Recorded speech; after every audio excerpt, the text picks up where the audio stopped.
I did the 3, 2. But I haven't seen Nsima this high in a long time, bro. I know it's been like a day. Are we on? We're on. Well, what are you on? Yo, so I had the cocoa shot number 2. We're calling it the cocoa. The cocoa. So for everyone listening, you get 2 shots of that, right? You get 2 cocoa shots. Yeah. So for everyone listening, you know what we're talking about here. We're just going to be calling it the cocoa from now on so that YouTube continues to give us love. But I got my second cocoa shot today and I feel high as shit. Like when I was walking back to my car, because they make you wait there for 15 minutes after you get your cocoa What if they gave you a shot of like LSD or something? I feel like I'd be really tripping right now if that was the case. But literally, like everything was just starting to just like shift on my way to the car. And right now, I just feel so airheaded and so spacey. They did a shot into your neck. Is that right? Yeah. Into the throat, back of the neck, right here. Back of the head.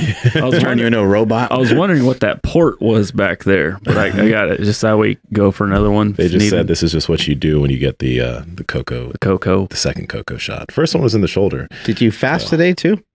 I ate after, like when I got. I was gonna say like you might feel like, I mean, maybe eating would help, but did eating seem to help at all? No, you still feel weird. I still feel really weird. I thought eating would settle things a little bit, but I'm still a little off. But you look like you're in better shape right now, though. Than this morning? Yeah, that's good to know. This morning, I don't know. I was just we were talking about it before you actually walked in, and I was gonna say, I'm like, I don't think I've ever actually seen Nsima like show that like he's tired or. You know, like he won't allow anybody to know any of his weaknesses, and it's just like, whoa, like he actually. Hey, you know what? He looks like he needs a nap. There's no faking. Like if you have like chills and shit. Yeah. Like I don't know if you're experiencing any of that, but even if you're close to that, there's just no way around it. There's no way to fake that sometimes. Yeah. You just kind of look different, carry your body a little different. Like everything's just a little fucked up. Everything's a little bit off. Just a tad. It's hard to hide. I hate that feeling. It's the worst. It's terrible. We were talking a lot about, what to do like post-workout, and there's so much different information like on the internet about, eating carbs and having protein post-workout. And is that a water, Andrew? All these different things. Yeah, it's yours. Okay. Yeah, just throw it to him. Bottle flip it. No worries. And it's hard to find, people being in agreement on exactly what to do. And Nsima and I and Andrew, we've all talked on the show before on what matters. Like, how much does it matter? We don't really know. We don't really know. But like we like the think less that Andrei Milanichev shared with us, and that's something that we're going to dive into today. But something that we can agree on is that it's good to have your electrolytes in order. I'm not just trying to sell you guys on something. This is a great product. Having your electrolytes in order is really a huge factor. I know for myself, many years of low carb dieting, it was kind of hard for me to hold on to water and to stay hydrated and to feel good. And I'd get done with a set of deadlifts, and while I was losing weight, when I came down from 330 down to 230, there was many times in the gym where I was like, I'd go walk over to the reverse hyper and just chill there for a minute and be like, I'm gonna let this pass because I feel like I'm gonna hit the ground. I don't know what this is. I don't know if it's a reduction in calories or if it's because I don't eat carbs or what it is. Turns out, years later, I find out Stan Efferding and I, Stan does a competition. He ended up in a lot of trouble. He ended up cramping a lot, and we got him electrolytes. We got him some salt. We threw some salt and some water. There was no element at the time. Yeah. And so we had to do what we had to do back then. And we got him to be able to continue in the powerlifting meet. He was able to deadlift. He was able to break an all-time world record. And then from that point on, I knew the importance of having some salt in your diet. But the product that Element makes, it has more than just salt. It also has potassium. It comes with 1 gram of salt. And salt has been demonized by many people. There are people that, do already have high blood pressure who may need to be conscious of how many of these packets they consume in a day. Yeah. But in general, it's very, very safe. It's a great product. And if you're somebody that's trying to push it in training, some people train multiple times a day. This is going to be something that's going to allow you to get to that next training session feeling pretty decent, feeling pretty good. Yep. So to pick up your Element electrolytes, too. Yeah, it tastes amazing. That new watermelon salt's incredible. But head over to drinklmnt.com/powerproject. Load up on a value bundle. You get to select 4 different flavors, so you get 4 different boxes, but you're only going to pay for 3 of them. Again, that's at drinklmnt.com/powerproject. Go ahead and head over there while you guys listen to us live right now. Live. You. That. It makes so much sense. I have a think less right here. I love Screen. that. Yeah. And it's my watch face too. It clicks, man. It clicks. So the hard part about this is, you know, someone sees someone like Nsima, they're like, man, he's got big shoulders. What do I do for my shoulders, man? I mean, what do I got to do?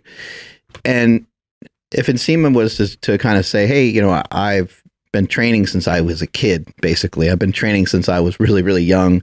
I've been an athlete since I was really, really young. So the story of my shoulders, the story of someone's physique is not necessarily in total connection to exactly what they do at the moment. It's a body of work.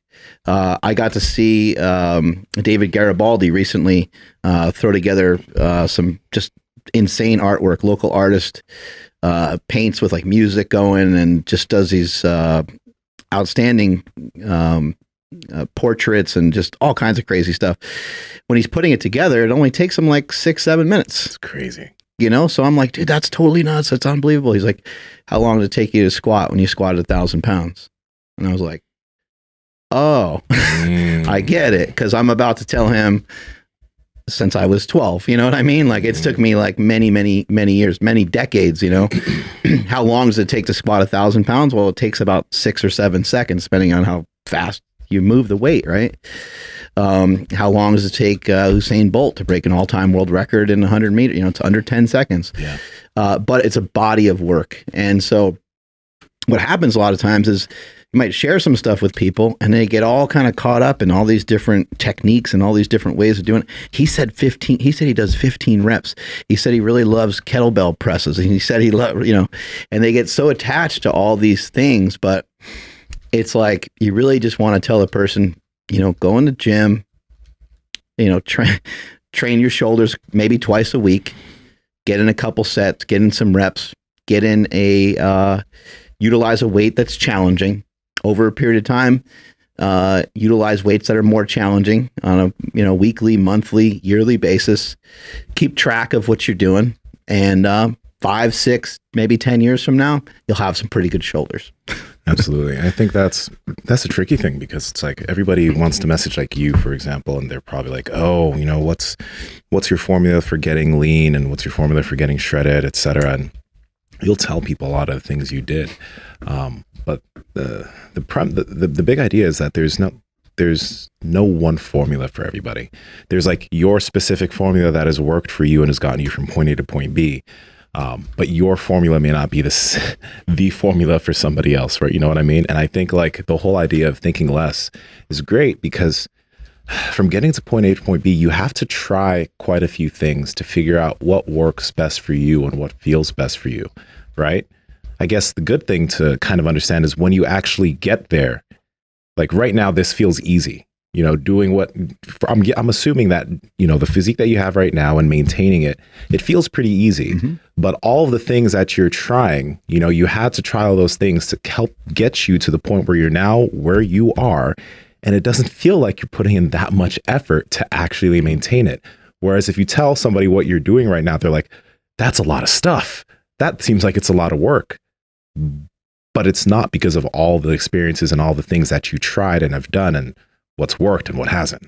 We have a huge tendency to overthink stuff. And we're not saying don't think at all. Not in one way are we saying that. We are saying, you know, you do need to think about what you're doing. You do need to think about your thoughts. You do need to think about why certain emotions drum up over certain things. Like these are all really important things. We don't want you to go around being like thoughtless. You know, you do need to think. But once you have given some thought to something, now it's time to really just execute. You know, you want to be good in business, you're probably going to have to spend a lot of time doing businessy like stuff. You want to be a good bodybuilder, you'll probably have to do bodybuilding stuff. What do bodybuilders do? Seems like they carry around Tupperware. It seems like they carry around gallon jugs of water. Okay, check. Seems like they train often in the gym. You know, they train in about an hour and they do about 5-6 days a week. It looks like they do some cardio to stay lean as well. It looks like they pay attention to all the food that they consume. You're going to have to do a lot of bodybuilding type stuff in order to be a bodybuilder. Yeah. What you don't need to do is get overwhelmed by all the different things that they do. You just need to understand, okay, I'm trying to build a better body. I'm going to go to the gym. I'm going to train hard. I'm going to make sure that I get sleep because I need to recover each and every day for the gym. And I'm going to make sure I have the proper nutrition. And then I'm going to put that shit on repeat. And I'm going to stay on this plan. I'm not going to get moved off my spot because I saw an Instagram post from another bodybuilder saying a different way is the way. I'm going to follow this path for a minute and see what happens to me. You know, I think that's like one of the most important things. It's just so funny that you're mentioning that, because it's like you do so many things that you get to a point where like you realize, you know, you've probably tried the Tupperware thing, and then you tried not doing the Tupperware thing, and you found, I got the same results not doing the Tupperware thing and not carrying my food around and not eating 6 times a day as when I ate 6 times a day. So what do I like better? Like, I like not eating 6 times a day, right? Because you already did it. I think this is the reason why, you know, you can flow through so many things, and you can do what you're doing without having any anxiety about what you're not doing, because those things that you're not doing, you've already done. And you've already found that they're not that important for you. Like, for example, one of the biggest things that you see within fitness is the whole idea of a post and pre-workout meal. I've done it. And there's a period that I stopped doing it and didn't make that big of a difference personally. So I was just like, what takes less effort? Not having the pre or post workout meal. But you so can't I do dropped that. it. You're not going to hold muscle. Not going to hold muscle. Catabolic. I found I didn't go catabolic and my muscle didn't waste away. You know what I mean? You're looking crazy catabolic right now. Yeah. But like, that's the thing. It's like the reason why I was able to find that, let's say maybe I didn't need to eat before doing workouts or cardio, was because I found that I was more so electrolyte deficient. And when I had that handled, a lot of things became easier. And I didn't feel bad not eating, so I don't have to eat. But a lot of people are like, oh God, I got to get some food in.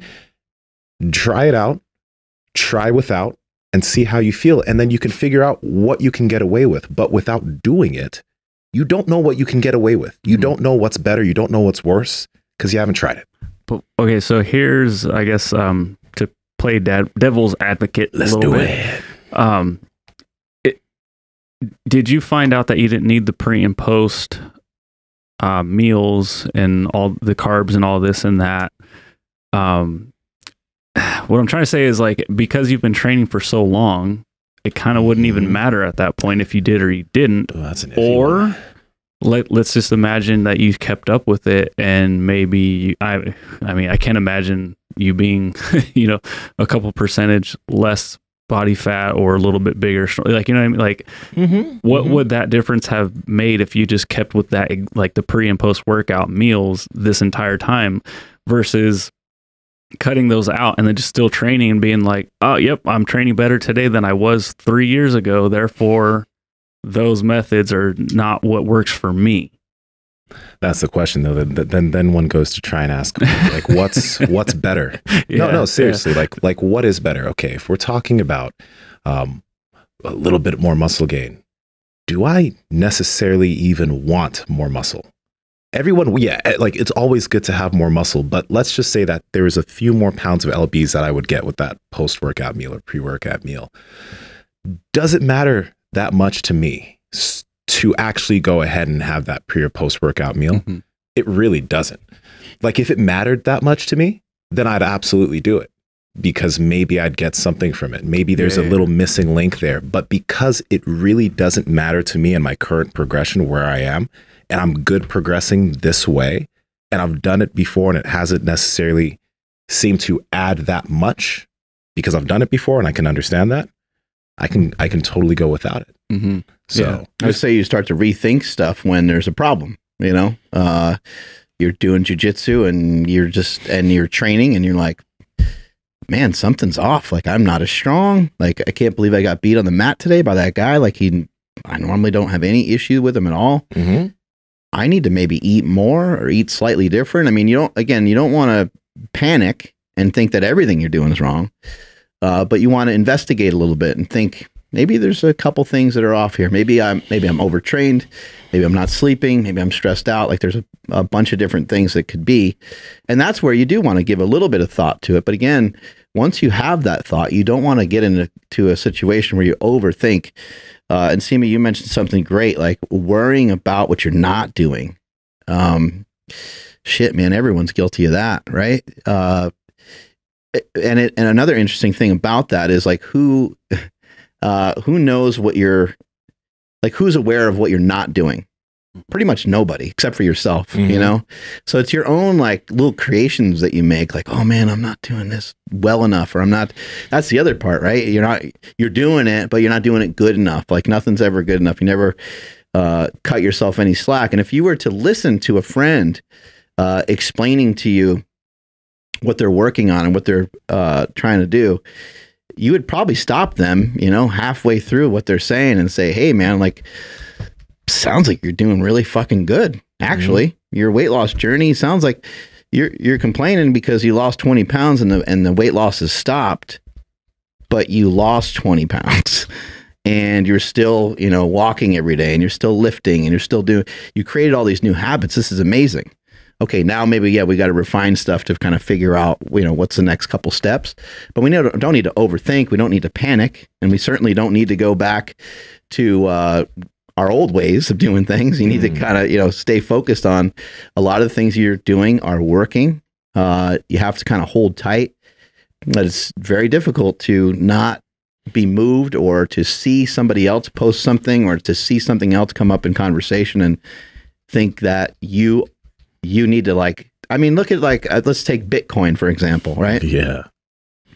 Everyone's kind of hopped on Bitcoin, and then you kind of, you learn, like, I mean, one tweet from Elon Musk or something.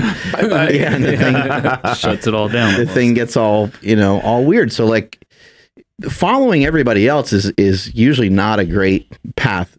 Once people have already gone down a path and it looks like they have been successful, and you could say, okay, hundreds of people have kind of done that way, then you can be like, okay, well, that makes some sense. But normally you're better off going in the complete opposite direction and trying something that other people wouldn't think would work, like not having a post-workout shake or, you know, not consuming. I mean, I go days and days without carbohydrates, and I'm not trying. I just don't care about them that much. And so they come and they go here and there. And every once in a while I'm like, I should eat some fucking carbs because it's just in my best interest to have some glycogen, but I don't really like sweat it. I barely think about it.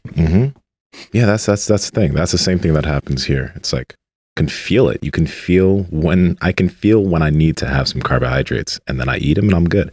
But what I was going to mention was when you were talking about people trying to course correct and add new things in, because we always have people that come onto this podcast and give us a lot of new tools. Like we had Brian Carroll and Stu McGill, and from those podcasts, I added in the bottoms up carries. Added a few things from Ben Patrick, who came on. Brignoli, took a few things from him in terms of some of the movements that he did. You know, but therein lies a problem with trying to make change, especially when it comes to one's fitness. Most people are trying to do things out of the idea of speed and making things faster. So, okay, I'm trying to lose some body fat. How can I lose this faster? Or I'm trying to gain some muscle. How can I gain, or what can I do to change my program to gain muscle faster? And although it's a good idea, right? You got to be careful not to go too far with said idea, because a lot of people who are trying to drop weight faster, they'll then start doing a lot of unsafe things, going into too deep of a caloric deficit, lowering their fats way too low, doing all these things. And in essence, those things kind of need to be done, because when you do it and you see the ramifications of the negative ramifications, you can then course correct and realize, okay, that's not the best way to do it. But it can lead to like bad places, like people trying to get stronger faster and adding in a crazy amount of volume to their program because they saw some Russians do it and they get injured. It's like, you can tell someone that that's not the best idea, but a lot of the times they just have to experience it for themselves. Because I made that mistake too. I worked with way too much volume, and now I come back and I tell athletes it might not be the best idea to do that. But it's like, maybe you just should do it and see what I'm talking about, rather than me telling you not to, so that you just know it's not a good idea for the foreseeable future. In those moments, it's so hard to stop and ask yourself, how does this, how's it helpful? Like if you're, engaging in a new exercise and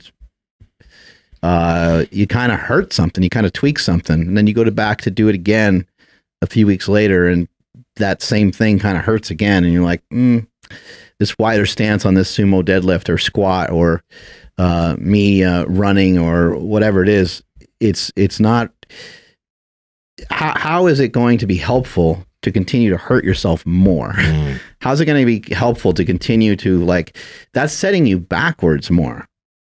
And same thing with like weight loss, like the amount of calories that you're not consuming today is going to probably catch up to you at some point. So you have to pick off calories as if it's something that's not going to even phase you. And it's easier to do in the beginning than it is to do if you're like trying to get really shredded, because you'll eventually get to a point where you do eat less and less.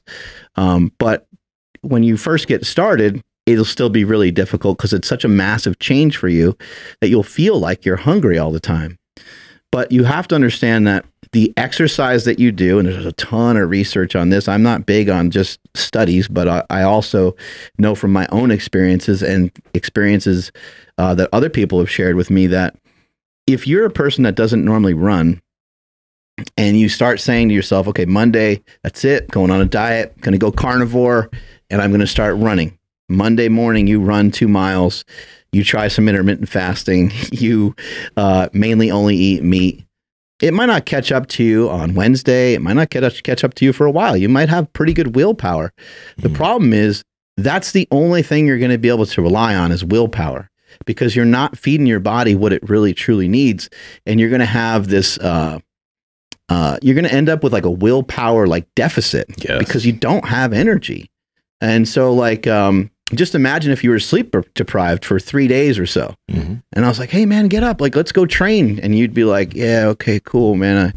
We're going to train with David Goggins today. It wouldn't matter. It wouldn't matter who came around, right? Like you wouldn't be able, you'd just be like, we'd get you coffee, get you some stimulants, try to get you fired up, and nothing would work because there's nothing there. So you have to be careful on how much you're trying to pull from your system. That's why we encourage walking a lot.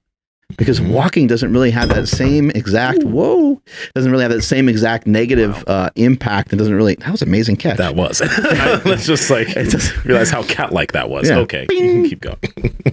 But it doesn't, it doesn't have the same negative impact as, maybe somebody potentially, hammering out an hour of cardio. I'm not saying that an hour of cardio is necessarily negative. I'm just saying understand who you are and understand where you came from. And that hour of cardio for you could be detrimental. It could be hurting you more than helping you because it could make you fucking really hungry. Aren't we doing too much thinking right now, though? We are. Like, this is too much thinking. We're supposed to be thinking less here, and we're now thinking more. What's going on? Yep, I know. Well, I mean, like I had asked you guys, like, how, like, shouldn't you want to think about things for a little bit before you could think less? Like, I forgot how I worded it, but I'm like, you can't think less forever, right? Yeah, you have to be something before you can get to the point where you can think less. But this is another thing. Like, I think there's also the aspect of thinking less to just doing more. Because, okay, like we were just talking about, you have this foundation of experiences, positive and negative, that then allows you to get to a point where you're just running based off of what works since you've done so much, and you don't have to think as much, right? But even in the beginning, like, if there's something you want to do or you think is pretty cool in the gym, maybe you should just do it and see what happens. Because if you think too much about doing it, you're going to be like, okay, those fucking bottoms up kettlebell carries. What if they hurt my shoulder? Or, well, what if I can't like carry it? Or what if I don't have chalk because I can't grab the kettlebell from the bottom? You just think too fucking much rather than doing it and seeing what happens. But if you do it and you find that it works for you, then you can keep it. And if it doesn't, you get rid of it. Just like Andre was talking about, I think he was talking about how like, he was finding different squat stances and he would just try different shit, and he found his stance that worked for him and he kept it. Right. He didn't think about it. He just like, I need to find a different stance. So he did a bunch of stuff, found out what didn't work, and came across it. So I think the big aspect of thinking less is literally just And it's a dangerous sentiment, but if something comes to your mind, go do it.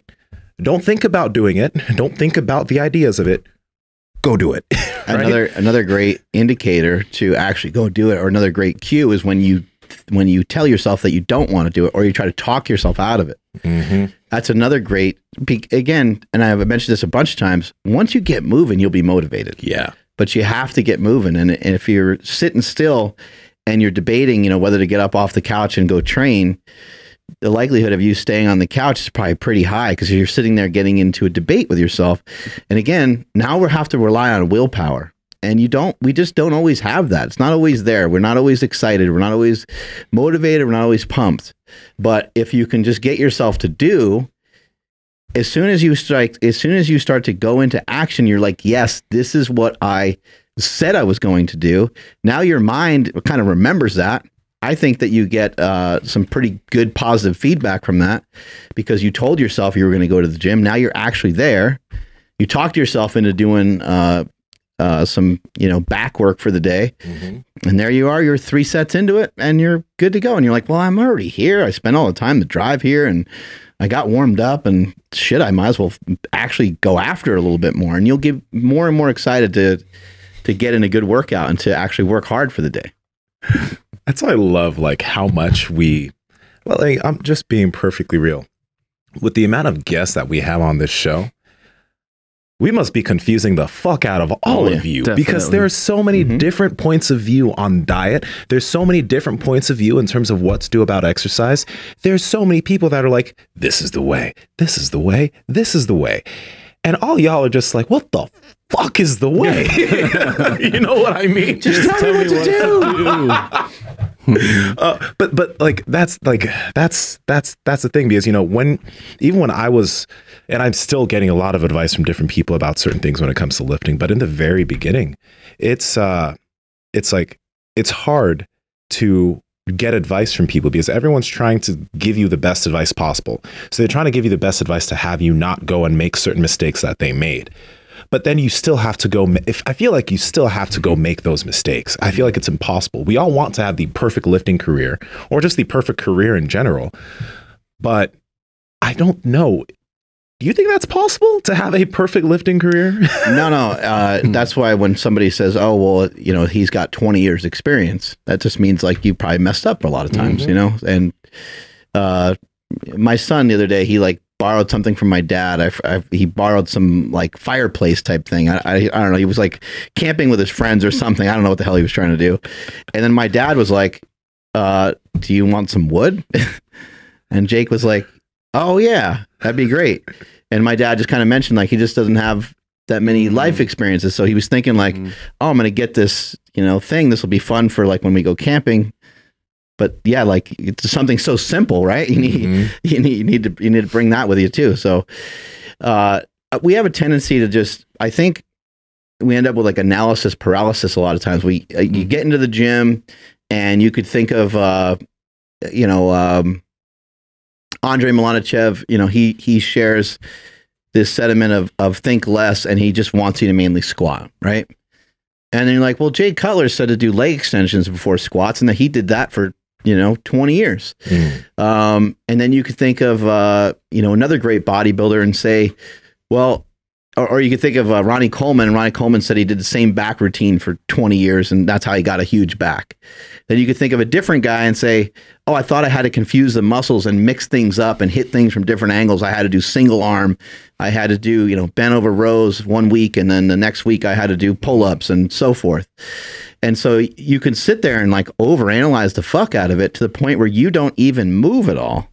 And that's not good. Because you're sitting there frozen, should I bench press first? Matt Wenning, he actually does the Wenning warm up where he does 4 or 5 sets of dumbbell bench press to kind of pre-exhaust before he goes into the bench. And then as the contest comes closer, we heard Andrei Milanichev talking about running before squatting and how he pulls back from running. And it's wait a second, what the hell is what the hell is going on? But the only way to learn how any of this is going to play out for you is to not just run it through in simulation in your head. You have to go and experience it. You have to do it. Absolutely. Man, have you ever heard people let's say they have an argument. Like you have an argument with somebody, you and your girl or some shit. And she's like, well, that's my truth. Have you ever heard that shit before? That's my truth and I'm sticking to it. You've heard that, right? I mean, I've never been told that. I think you're being misogynistic right now. I'm sorry. Or the homie's like, well, that's my truth, man. That's my truth. Like, okay. Good save. So, all right, men and women, we both do it. All right, sure. Okay. Anyway, with that being said, it's just like lifters. Like Andrei Milanichev has his truth. He runs before squats and that ends up being something that works for him, right? Yeah. Right. And the reason why this came to mind is because I was looking over the episode, Doug Brignoli episode, and I was looking at the comments, and I was just seeing the people saying, what Doug speaks is biomechanics, and this is the truth. You guys are speaking from emotions and feelings. Yeah. Doug is speaking truth. And I've seen that his is actual science. You guys speak bro science. You guys speak bro science. Like, this is the truth. That one made me proud. And it did. But, you know, in a way, they're right. They are correct. Like, what Doug is speaking is his truth. And it has worked very well for him. And it has worked very well for a lot of people that are going to buy that book and do that. But Andrei Milanichev is a goat and he runs before squats. Does that mean that, like, it's wrong? It's not. No. I mean, does that mean that it's perfectly right? Actually, yeah, it is right for Andre. For him, and it could be right for a few thousand people that choose to try it and see that it works well. And it could be wrong for a few thousand people who try it and it doesn't work. And back to your point about, you know, like trying to find the right thing and trying like, or trying to find like a truth, you know, I think there's like your truth, there's my truth. And then there's like the actual truth, which I don't think anybody ever gets to. Like, you never really actually get to it. You never really actually learn, like, what is, like, we don't know why we're here, for example, like, on this planet, you know? Different people have different theories, but, like, there's, the theories are wide. There's a lot of them. And I don't know if we ever get to learn that. But, like, you could have your own truth. Andrew could have his own truth. I could have my own truth about it, our own beliefs about it, and we can live our lives and be totally fine with it. You know, so it's going to be hard to find like stuff that everyone's agreeable on. It's going to be hard, but like you still need to figure out what are your beliefs. Once you start to develop some of these beliefs, you need to adopt them. You need to implement them. You don't want to be too married to them because you want to be able to change. You want to be able to implement some new stuff here and there. So you want to be a little flexible with that. But you have to do it. You have to go through and you have to actually do it, as we're talking about with experience. You're going to experience disappointment. You're going to experience pain. Like you're going, like Andrei Milanichev, he had a great training system. He had a great protocol. So did Ed Cohn. Both of them ended up with career-ending injuries. Like they both ended up at some point getting totally. Andre was squatting 900 pounds for 5 reps, and he blew his knee out. He tried to come back a little bit after that, and he was just like, I can't really do it the way that I used to do it, so I'm done. Ed Cohn did come back, but he was never the same after that either. And I mean, these things, they happen. So it doesn't matter how like right you think you are, or how right the training is that you're going to do, or how experienced you are, or how many times you've messed up. You're still going to mess up. Like we're human. We're going to always have errors. And that's a big thing, being okay with that. Like when you do make an error, that's a good thing. You know what road now not to go down. There's a lot of roads that I'm not going to go down because I tried them and they just didn't pan out well. Didn't work well. So now I know I don't need that to be a part of what I do. And that's why what I do is so easy, because I've landed upon a lot of things that just work great for me.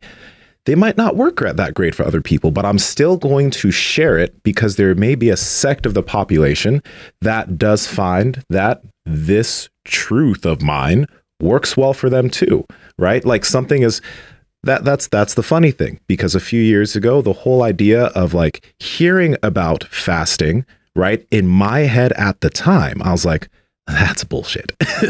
Like as an athlete, no fucking way will I even try that, because I'm gonna mess myself up. So in my mind, I was so close-minded to it that I was like, there's no way as a performance athlete that I could do well, or anybody could do well doing that. I do it for a while, feel pretty good, works pretty well. And now I'm flipped. I'm like, okay, maybe a lot of people could probably get away with this. Some won't. Some will. But I now have the whole idea of not being absolutely closed-minded to something that I haven't given the time of day. But we need 30 grams of protein every few hours. And no more than 30. Not more than 30, because you're not going to be able to digest or assimilate that very well. Oh, man. Yeah, why is the grass always greener, though, on the other side? With whatever training program it is, fasting, non-fasting. It's some things are just attractive because they're new. You're just like, I sometimes it's even something old that you used to do that you want to bring back, you want to implement. I loved doing like West Side barbell style training. So like that kicks off in my head every once in a while. We're like, I want to get back to doing that. And then I'm like, oh no, it's actually not really in my best interest at the moment to really give a fuck about it. So why worry about it? I think if you can start to piece together the reasons on why you're doing stuff and think about what is going to make me feel the best, what's going to make me feel the most complete. I was just talking to Jessica Smith about, she has a upcoming powerlifting meet. She was thinking about getting down to a certain like weight class type of thing. And I was like, what's going to make you happier? Like to be in that weight class or to lift a certain amount of weight in the platform? She's like, I would like to lift a certain amount of weight in the platform. And I'm like, okay, good. Don't worry about like a cut then. Just weigh what you're going to weigh, because she's going to she's on a specific plan to lose some weight anyway. But just realize that, and you have to stay firm with that. That's not an easy thing to do because you're going to be like, oh, I'm within striking distance of the weight class, so I'm going to lose weight. And now for the competition, I'm going to cut weight too, to make weight for the weight class, which anybody listening to this, you should know that is a huge mistake. If you have to lose 10 pounds just in order to get yourself lined up for a cut for a competition that's like 12 weeks away, that is a really, really bad idea, because overall you're going to be losing like just way too much of a percentage of your body weight. Especially if you've never competed at that weight before. You're just setting yourself up for some 100%. That's so so it's not people don't care what you weigh. That's what a lot of people do. They get attracted to like, ooh, 181s and I'm 206, but I want 181. Like, ooh, buddy, you sure about that? Yeah, you're like, that's a little risky. But I'm going to carry all this strength from 206 down to 181. And you might, but probably not. If it's a shortcut, then that means I won't lose the muscle in the amount of time. At least I think that's what goes through their head. They got the wrong sport. Bodybuilding is the sport where you eat less, not powerlifting. Yeah, that's then you're hungry, legitimate, all the time. Hungry all the time. I've heard some bodybuilding coaches before just say like, this is just a battle of like attrition. Like who can figure out a way. It's not literally like eat less necessarily, but eating fewer calories and dealing with some of that discomfort can be, for some people, it can be like the major recipe for somebody to get totally shredded. Is there another sport that really does match a bodybuilder's level of discomfort through preparation for competition? Like, I'm just trying to think, like powerlifting. I mean, is there like, I'm trying to think of legit sports too, like basketball. No, powerlifting, you go to the gym and you lift. And then you go home and you work on like trying to recover from it or whatever. And, you might have a couple things that are thrown off. Like when you train really heavy often and you're just, trying to get to that next level, your sleep might be screwed up and some things might be like off. But no, the bodybuilding is like weight cutting sports. Yeah. And fighting, wrestling. Yeah. But bodybuilding is like, well, you got a good point. But I think bodybuilding is like, it's a little bit more... It's all day, every day, because it's so oriented to the food, right? It's attached to the food. Like if you didn't eat properly for an MMA fight, I hate to say it, but I don't think it matters that much. It's gonna matter. Like if you get on a stage and you didn't eat properly, everyone's gonna see that you're just not in shape to win. And the extreme levels of leanness. Yeah. Right. Because being that lean does never feels good. I mean, imagine the difference between like, okay, you did really, really well with your prep and you got to 8% body fat, but you're on a bodybuilding stage. Like 8% body fat at the higher level, you're gonna look fat. Yeah. Everybody, look how fucking fat that guy is that's up there. As wild as that sounds. That guy at 8% doesn't look like he belongs. That's demoralizing. Yeah. And you could have done well. You could have eaten like pretty great for 80% of the time or something like that. But that's not what it takes for bodybuilding. And I think in other sports you could, I mean, I could say after, I mean, I haven't done much bodybuilding, so I don't have much experience with it, but after bodybuilding and doing some powerlifting, the powerlifting was way more relaxed in terms of like the preparation for it. I did think about it consistently. I did know what I wanted to do. And, but even on that, you know, I also saw a bunch of things. I saw people not willing to make any changes, right? So if you're not willing to make any change, then that means that you're not, that would put you in a category of really not thinking. But again, we're not talking about like not thinking at all. We're just talking about don't overthink stuff. Don't overthink it. But I saw people not willing to change. And what I mean by that is like they wouldn't go back. They wouldn't take the time. They didn't have the patience to correct their form or technique. They knew it was wrong. They knew it wasn't right. They knew they just kind of brute strength a lot of stuff. And they just, for whatever reason, and I got to that. I got to a similar point at some point. I think everybody gets there. Your weaknesses are your weaknesses, and you're like, man, I really did do a lot of stuff for some of those weaknesses, but I don't want to do everything that's involved for all my weaknesses all the time. I like to display my strength. That's why I'm in this sport. And so for me, though, most of the time, I did a pretty good job of going back and saying, that's not good enough. That's not the right way. Let's go back and but every time I did go back, I went back to my core principles and my core beliefs with still, you know, being able to absorb something new that I would hear from someone like Kelly Starrett. Like when I met Kelly Starrett, I was like, the fuck's this guy know about squats, you know? Then we started talking and I was like, oh, wait a second. You're being a closed-minded asshole.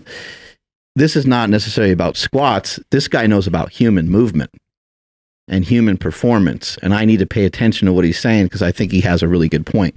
And he did. And I went from squatting 942 to squatting 1,080. Made a huge difference. And I think that might be a little bit of what Andrew was bringing up earlier about, you know, what's optimal. You know, maybe we sometimes, but I think if you're to do everything that's optimal all the time, you might not want to do it. And then therefore it's not optimal. Like you nixed it for a reason. Like you didn't really want to do it anymore. And it doesn't mean that, like, I think if you did it and you got a good enough result, you would probably keep it in because you would probably be interested in it enough if it moved the needle enough for you. But if you don't really feel much difference, then you're probably going to get rid of it. Yeah. And I mean, because all this, like that question came from, like, I'm using a lot of Brignoli's movements now in the gym. My workouts were kind of similar before. But like, I just overall, I feel better and I'm making progress. And so in my head, I don't think it's specifically just because like, oh, I'm doing this now. My workouts are shorter and I'm getting better. I just think it's just learning overall, like just gaining more experience, period, making those mistakes like you mentioned earlier. But I think it would be irresponsible of me to say like, no, this is how I've made the most progress in the last couple of months because of these workouts that I've been doing, when in actuality it's like a couple of years of learning how to diet, which is really, honestly, I will give a lot of credit to that. And then also just learning how to train, period. So it's just like a culmination of all these things coming into one, but I can't say, oh, it's this one thing. It's a lot of stuff. It's a whole lot of stuff. It's like, you know, I think that like there's always a point where there are points where like certain things are the triggers that make changes for certain people. Like, for example, if somebody's been dieting for a long time and they've been eating really low amounts of fat, and then they finally start eating normal amounts of fat and their hormones get in place and everything starts moving. Oh, fat made all the difference. Yeah, okay. Or like it, but I think sometimes there, like you were mentioning, Andrew, there's having so many experiences come together and then adding one thing in is like a catalyst for a lot of different change to happen. It's like, if I say that, you know, fasting is like this magical thing or whatever that allowed me to whatever, it's like, it's not just because I started doing fasting. Fasting did allow me to get used to the feeling of being hungry, which made taking advantage of all of my dieting knowledge up until this point it made taking advantage of that knowledge and implementing it easier, because now I'm not thinking about eating all the time. I have massive control over my hunger. I can go from keto to carnivore to whatever any day of the week I feel like. And because I've done all of that, I can do this easily. But if somebody that hasn't dieted before, or they don't have any knowledge on food, just starts adding in some fasting, it's not going to be as easy for them as it was necessarily for me, because they don't have all these other things when it comes to food and dieting. And it's not, and just adding in some fasting, because Nsima and Mark were like, they fast. They're not going to achieve the same thing we did immediately, because it's a big culmination of things that we've done that have allowed this to happen. And you have to overfast too. Like you need to we've done that. I've been there. Yeah, you need to mess with recently. it, and you'll see like your eyes are sunken in a little bit, and like you look a little fucked up. Maybe not everybody else notices it, but like you look a little fucked up and look a little strung out, especially if you're having like caffeine all day and trying to you're just trying to get through the day and figure out how to fast for a certain period of time. That was me last Friday, and it can get weird. It can get weird, but just as we mentioned many times on the show before, like, just try to take it, like if you're not used to fasting at all, then see if you could skip breakfast or finish your dinner a little bit earlier in the day. And, if you slept for 8 hours, see if you can go 10 hours without food, 12 hours without food, and so on. Yeah. I mean, speaking of mistakes, when I was trying to cut to have abs for Christmas, and, Nsima was coaching me through everything, like nutrition wise. And I'm like, no, but this is good. Like, I only had I forgot how many, but like a ridiculously low amount of calories. I'm like, dude, I had 800 calories. Like, this is going to speed everything up, right? And he's just like, dude, what's going to happen when you have nowhere else to go and you don't have abs? I'm like, oh, I don't know. And he's just like, well, you have no more food. Like, you can't go anywhere. But yeah, that was one of the biggest mistakes I made, was like, no, I want abs. So I'm just going to stop consuming, period. Yeah.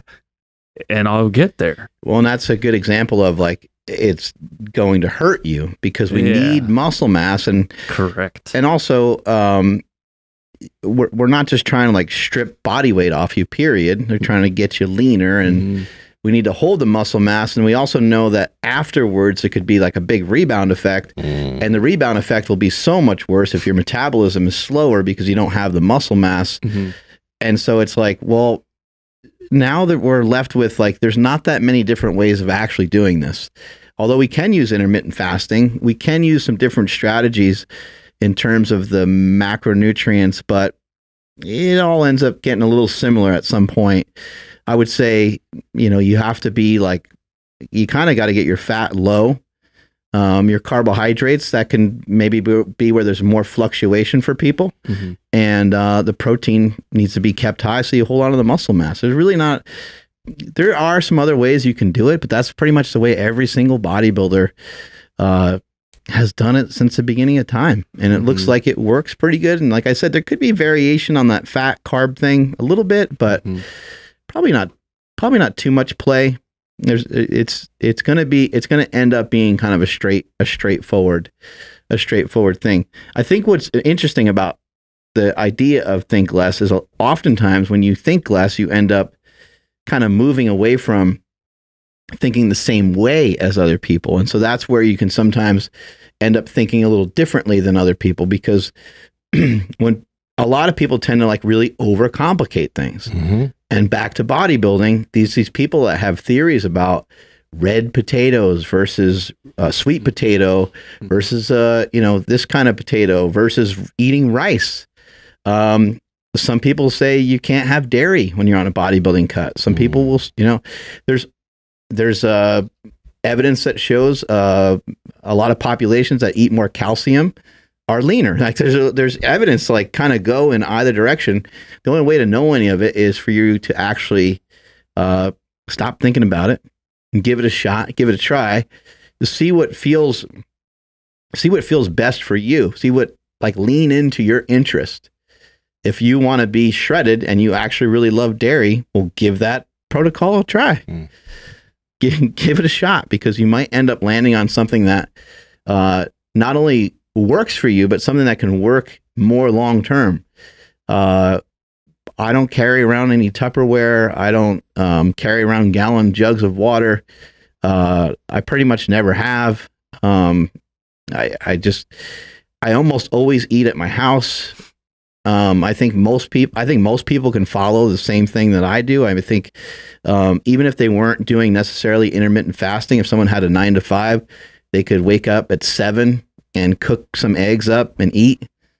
They could go the whole day without food and come back home and have a good dinner and maybe a small snack after that and call it a night and make great progress. Like nothing that we do is hard. And I think even when it comes to fasting, it gave me a great opportunity. It gave me a great opportunity to think less, because now I'm not sitting here going, what am I going to get for lunch? Where am I going to go? Should I go to Chipotle? If I go to Chipotle, you know, I like cheese, but I also like sour cream. And if I get cheese and sour cream, now the burrito has a ton of fucking calories, and I like guacamole too. But they don't have a drive-through though. Right. And you start thinking all these crazy thoughts, and it's just easier sometimes just to not do it. Mm-hmm. You know, it's an interesting idea. Like when you were mentioning the thing about bodybuilders and the way they eat their prep, it reminded me of Robert Sykes, Keto Savage. I was thinking that too. How he like prepped on keto. Yeah. Like, and he not just prepped on keto. He wasn't one of these athletes that was like, oh, I'm keto, got on stage and didn't look good. He looked amazing. He got shredded, yeah. Got absolutely shredded. And he looked full too. He wasn't just shredded. His muscle bellies looked full. And you talk to somebody that's a bodybuilder and you're like, your muscle bellies aren't going to look full. And you show them a picture of Robert Sykes, they'll be like, what the fuck? Right. And I think that kind of also had me thinking about the idea of like human, like we're all humans and we're all built the same in a way, but there's a lot of variability in what each of us can handle, and maybe what each of us can do and get away with potentially. Maybe some people can't prep well on a no carb diet doing keto, right? But maybe there might be a lot of people out there who can thrive on a ketogenic diet on a bodybuilding prep, which again, conventionally would seem really out of line and out of pocket, but it could work well for a lot of people. And the thing is that you'll never know if it can work well for you or not if you don't try it, if you don't give it an honest go. I mean, most people would probably tell you, no, that's not the way to do it, or you shouldn't do it. But then how do you know? Because it has worked for others, right? So that just leaves you with, you know, if you're curious about it and do you think it could be beneficial for you, you need to just give it an honest go. It might seem, yeah. I think in Robert's case, like, I don't remember exactly what he shared with us, how he got so shredded, but on one side of it, he was probably low carb and low fat at some point, and the protein was probably high. So he was on a very minimal carbohydrate diet. But his fat was higher than like most bodybuilders. Higher than normal, right? But still not crazy. But even giving that scenario, the reason why bodybuilders eat the way they eat is because of food volume. And so when you eat fat, you start missing out on food volume. And if you're really dieting long time for a show, I mean, clearly it worked for Robert, but like if you're dieting for a long time for a show, it could be really hard if like I don't know, if you only ate like a fucking ribeye for the day, you'd be really starving. So imagine instead of that, you equal out the calories in a different way, and you have like egg whites can take you really far, even though that's like eating nothing. Right? Egg whites and rice, you could have a pretty big old pot of like food and end up with better food volume. And then bodybuilders also eat like a lot of vegetables usually, and again, it's just stuff to fill up your stomach kind of thing. Yeah, with Robert, I mean, because he had followed the traditional high carb, low fat diet for a long time, and then when he just kind of flipped the switch to just feel better. I mean, talk about things that like sound, you know, grass is greener on the other side. Thankfully, I've never really had to go like super low in calories to like really feel some like what you had said, you know, about your experience going super low fat for a bodybuilding show. I think the lowest calories you've ever had me at was like, I think like 1600 or somewhere there, which, you know, in the grand scheme of things is not extremely low for what we were trying to do. But yeah, when he was talking about keeping the fat high, I was just like, man, that does sound interesting. And then I was on his podcast and I'm like asking him a bunch of questions. And he's like, yeah, I'll help you out, whatever you want. And then as soon as we were done, I'm like, no, I'll stick with my high carbs. But yeah, it's mainly because of that volume. You know, do I want, you know, X amount of calories and carbs or X amount of grams of, you know, fat? And it's like, no, I'll go for the higher volume for now. There it is though. Like when you that brings us back to when you were mentioning, Like if I knew that I could get a bit more performance out of this, would I do it? Do I have a problem? Like, did you have a problem where you felt like that the keto thing was the answer? No. Right? It was more of just the fact that I don't want to experience the no libido, I don't want to experience that. But in the meantime, no, I haven't really had an issue. So that's why I'm still... What you're doing is working for you. Except I just need to get the fat up certain days. Yes, way too damn low. Yes, but Piedmontese is so good. Like that's my main source or only source of red meat, and the fat content is just Get some more of the chub. Get a little more of the chub. I mean, they have the burgers, right? And then there's also they have some like roasts and stuff. If you throw it, you have a slow cooker. You chuck something in a slow cooker. Those are amazing. It's got lots of fat on there. I get so attracted to the bavettes and the those are delicious. So that's your fault. No, it's totally my fault. Trust me, I'm not saying it's anyone's fault. Throw a little butter on that. Damn it, Piedmontese, can you be less awesome? Like, no, it's the flat irons. They call me. Like literally, they have my phone number. Do you not F with butter much? No. Really? Dude, because I look at the calories and I'm like, it's not bad. A teaspoon of butter is only 5 grams of fat. That ain't too bad. Okay. So that's 45. Well, okay. I think you just solved his problem with one sentence. He's 45 calories. 45 calories. Throw some Kerrygold on that bitch and you're all set, buddy. Throw some butter on that bitch. Just bought a Cadillac. I'm sorry, I'm just trying to remember that song. We need to make another rap song. Right? Yeah. I actually do need to do that. Well, we were supposed to make one for Hustle Mania, and I never got to writing, and we never did anything with it. But I have one. I have a song. Oh, you have another song? Oh shit! I do. We never did anything. Never did it, but I got it. Yeah. I got to work on my bars. Your rap voice. Rap voice. We just got to synthesize your voice or whatever. Auto-tune, sorry. That shit is really hard. Entertainment in general is really fucking hard. It is. It is quite difficult. I'm excited to switch gears here for a moment. I'm excited to see the Mike Tyson movie. That's going to be dope. Jamie Foxx, man. He is good. Fox. He's been imitating him for years. Yeah. And now how are they going to get that body though? That's the question. Like, how do you get Tyson was fucking jacked. Yeah. I think Jamie can get pretty jacked. And then there's, he'll get Hollywood jacked. theatrics and Hollywood theatrics. Smoke and mirrors. Yeah. Make everyone around him smaller. I don't know. Jamie Foxx is just going to get jacked. That's what's going to happen. Tyson was when he was really young, he was like just kind of randomly. I mean, not randomly, he was boxing all the time, but he was pretty jacked. Did you hear what Joe Rogan said? The reason why he got a table in his new studio? Like, okay, I think he said he was sitting with Tyson on the second podcast or whatever, right? And this was when Tyson got in shape. So Tyson came and he was like, he wasn't high and happy Tyson like he was before. He was like Beast Tyson. And Joe was like talking to Tyson. Joe was starting to get kind of nervous because Tyson was like using one-word answers and just like seemed just very raw. And Joe was just like, yeah, I decided from then that I need to have a divider between myself and said guest because during the whole podcast, I felt like Mike would just come across and kill me. That's great. Well, I remember. So that's saying something with Joe Rogan feeling like he's in danger. Yeah. Well, in Jamie Foxx's stand-up, I Might Need Security. Highly, highly recommend it. It's old. Hopefully, it's not too dated by now. But that shit was hilarious. But he was like, when Mike Tyson walks in a room, it's like a pit off the leash. Like everyone's like, "Hey, is that yours? Like, is that yours? Somebody get that pit. There ain't no leash on him."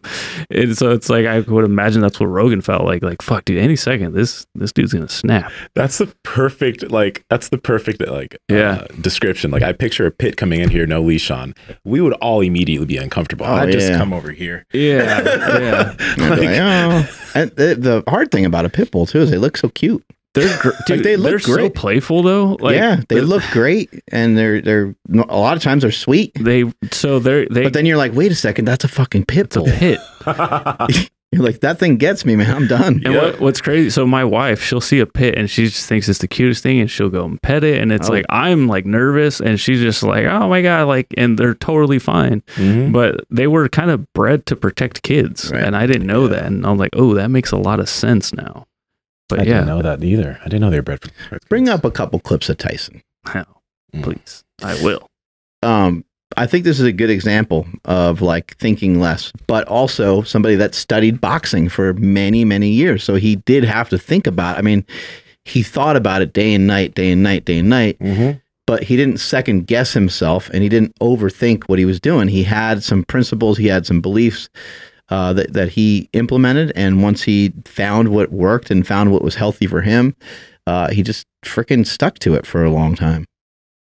I love watching him run. He just like is just chugging along at just a real modest pace. Oh man, I can't jump rope for shit. Yeah, man. He was so explosive when he was destroying everybody. But he's the greatest.